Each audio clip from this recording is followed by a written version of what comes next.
And now for our next news special report. And now a special report that you do not want to miss. Outside the New York County Courthouse, former President Donald Trump didn't hold back, delivering punches against what he sees as a politically driven vendetta. Is this just a legal battle, or are there underpinnings of a deeper political play? As we delve into today's happenings, remember to stay with us until the end. Our final thought will not only connect the dots, but highlight why this matters deeply to you and our great republic.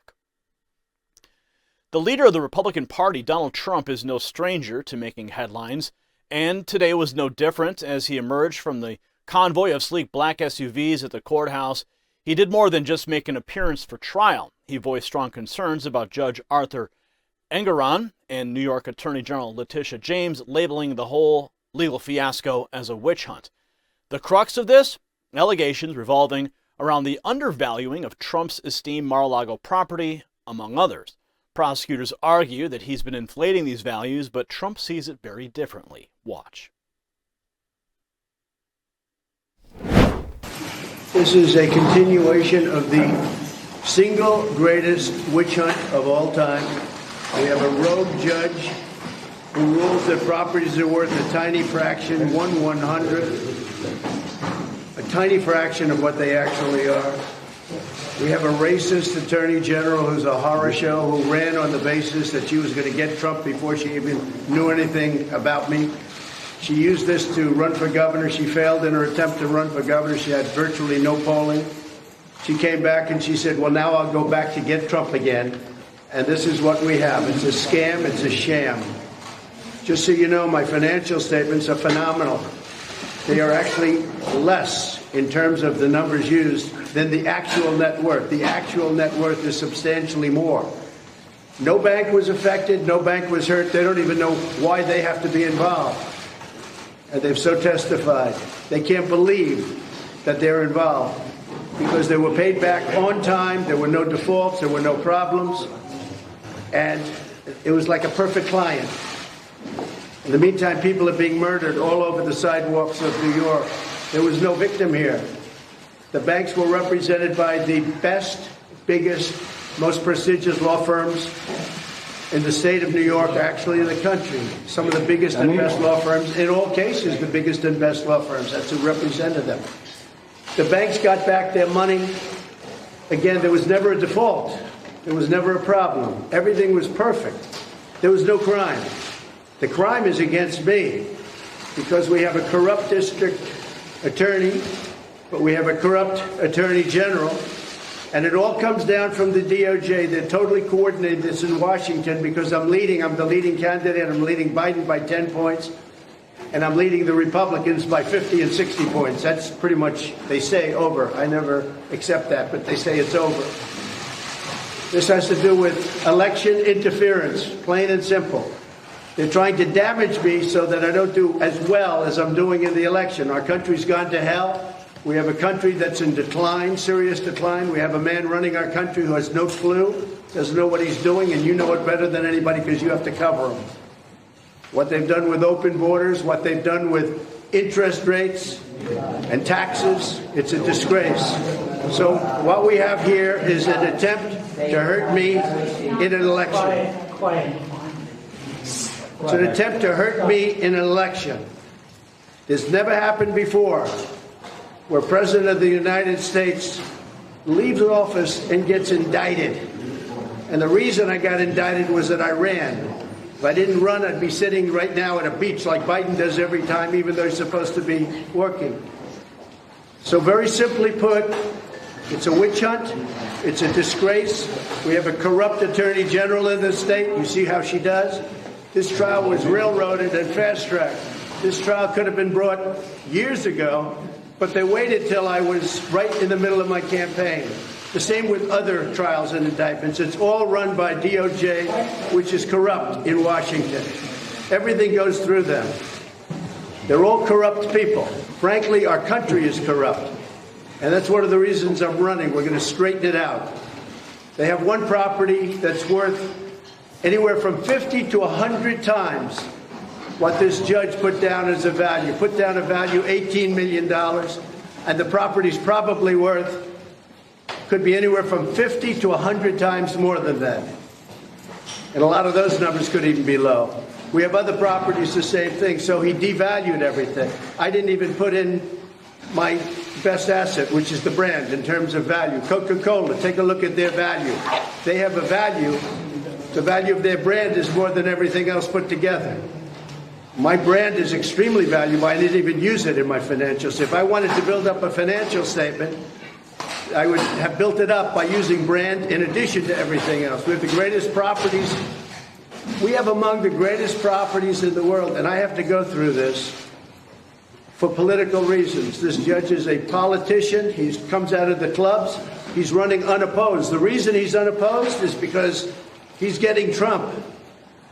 They always run opposed. He's getting Trump. The bosses say, don't run against this guy. He's doing great. He's getting Trump. But he overplayed his hand, and he should be investigated for what he's done.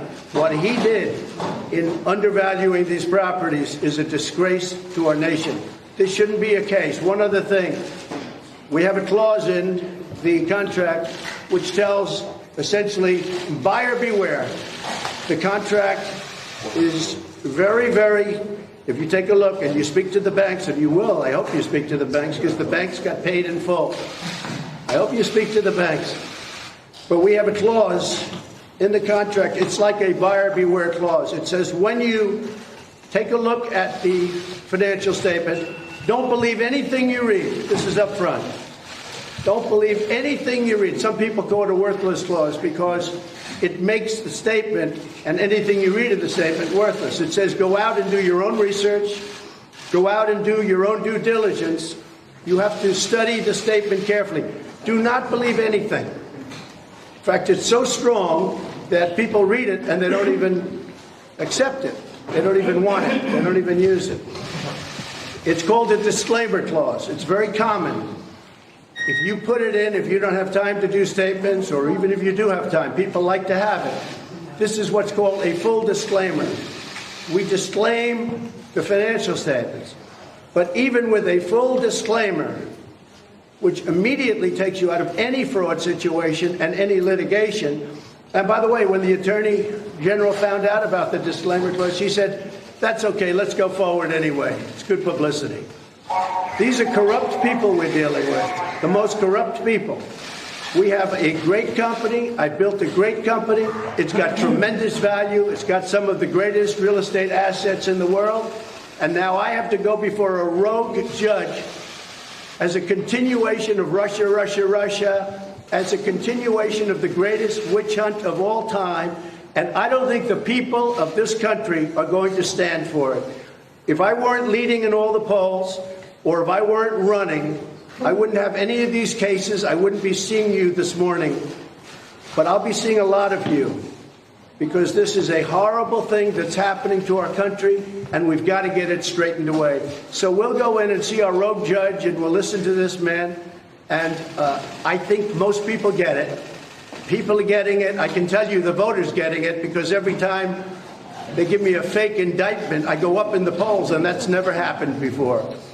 But this is a disgrace, and you ought to go after this Attorney General, because she's turning off everybody from coming in. You know, I don't know if you take a look at the outflow of business.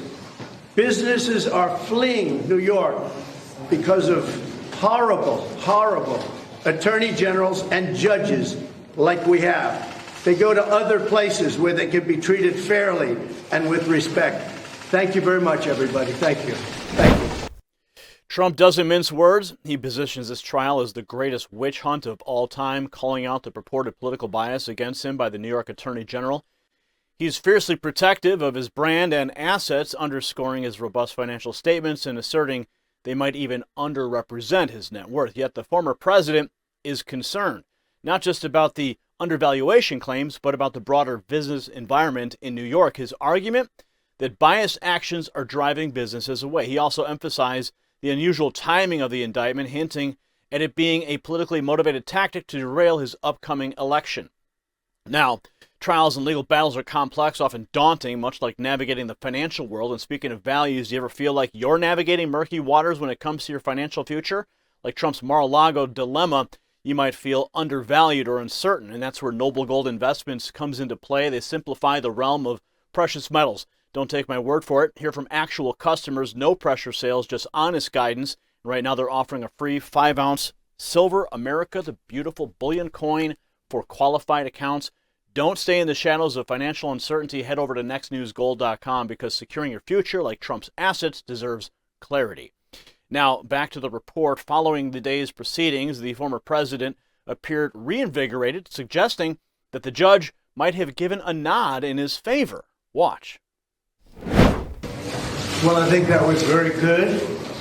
That last 5 minutes was outstanding because the judge essentially conceded that the statute of limitations that we won at the Court of Appeals is in effect. Therefore, about 80% of the case is over.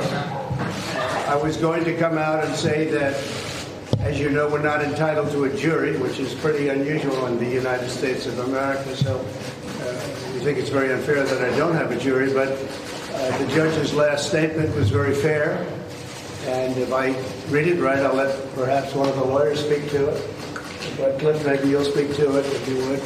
But the way I interpret that, and the way everyone else in the room seems to interpret that, is that the statute of limitations is a very real thing in this country. And that would be about 80% of this case would be over. Could somebody speak to that, please?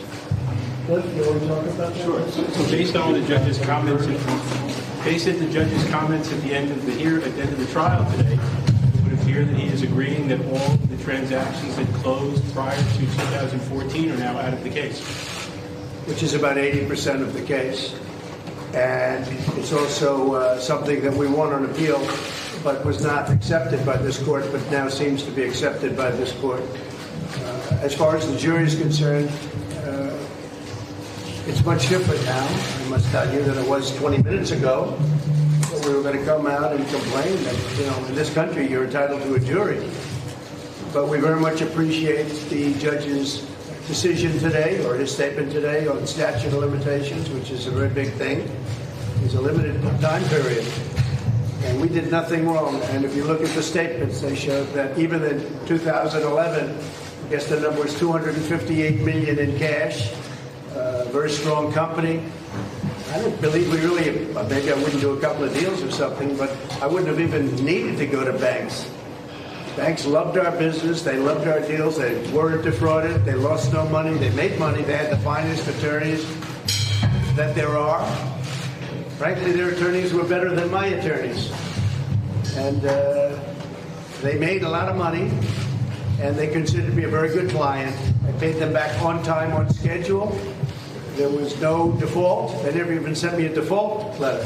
Not one. For years, never got a default letter. And there's no case here. There's no victim. The banks aren't a victim. The insurance companies are a victim. Everybody got paid. It's a terrible, terrible thing. This was for politics. Now, it has been very successful for them because they took me off the campaign trail.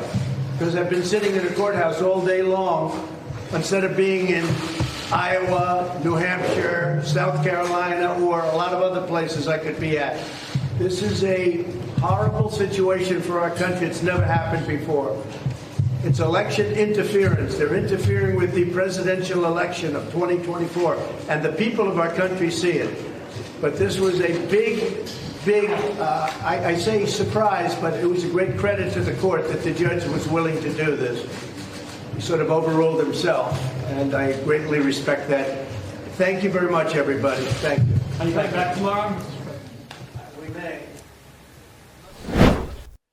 Here, Trump expresses optimism, pointing out a significant detail. If the judge's acknowledgement about the statute of limitations on transactions before 2014 holds, then around 80% of allegations could dissipate. Yet he finds it unusual not to have a jury trial, seeing it as a deviation from the norm in our republic. As Trump emphasized his past financial strengths, he drew a clear line. His businesses were always liquid, and banks desired an association with him, benefiting from this relationship. The crux of the statement: there is no victim, suggesting political motives are the driving force behind the trial. He throws a sharp jab at New York Attorney General Letitia James, hinting she should tackle violent crimes instead of him. Now, Alina Habba, the influential attorney defending Trump, echoes these sentiments in her own fiery style. She challenges the claim that Trump's real estate enterprise inflated assets for strategic gains. Watch. I think there's reality, and then there's this world that they all live in, and they put on quite a performance trying to make it look like there was corruption that doesn't exist. And we got up and we made it very clear. First, let's start with something very basic. We are not supposed to be here doing this trial right now because we're not even sure what the scope is because the appellate division hasn't said so. Now we're sitting here in court, we're putting on our arguments, and we're saying, wait a minute, you're relying on Michael Cohen. They played a clip from him today. I started laughing. They played a clip of Michael Cohen at the court case today. That was how they thought their strong point was. Let's start off with Michael James, Cohen. the Democrat Attorney General, Yeah. led with Michael Cohen in court. Yes. That should tell you everything you need to know. This judge looked a little creepy with a smile. What was your opinion of him? I am not going to state it. I'm going to let you do it. Very good. I'll state it. He looked very deranged. So the vibe inside was what? The president was there. He didn't have to show up, but he did. Why did he show up? Because this is his company. This is his life. And people forget that President Trump, I hope they don't forget, you shouldn't, you can't. President Trump was a very important person before he was president. He was a successful businessman, which is why he was a great president. He built this company from scratch, and now they're attacking his business, the people that work for this business, and his children. It's uncanny, and he's not going to stand for it because this is political lawfare. This isn't the justice system. This is political 100%. He needed to be there. He needed to look him in the eye. Does he beat this whole rap? He should. And if he doesn't beat it in this court, I'll tell you right now, we'll beat it somewhere else. This is the most ridiculous case I've ever seen. This is the most ridiculous case I've ever seen. That's what she proclaimed on Jesse Watters' Primetime. Yet despite all these legal tangles, Trump's 2024 campaign train seems unstoppable. He's been at the heart of 4 legal proceedings this year alone, but if anything, these challenges appear to be cementing his popularity among Republican primary voters. With Melania firmly by his side, Trump is navigating these turbulent legal waters, all the while setting his sights on a return to the White House. As we draw the curtains on today's extensive special report, it's essential to see the bigger picture. This isn't just about a property's valuation or a court trial. This story represents the broader tapestry of our republic's political and legal system. Whether you align with Trump or stand against him, understanding these proceedings and their implications is crucial. They signify the tussle between power and the law, between politics and justice. And at its core, this underscores the resilience of a man and the republic he wishes to lead again. Always remember, America, it's not just about the news of the day, but the waves it sets in motion for our future. Until next time, keep an eye on the horizon and stay informed. Congratulations, you made it to the end of the video. Now keep up your quest for truth with this next news report. And if you found our channel enlightening, join the millions who agree with you. Tap subscribe. Thank you for watching the Next News Network.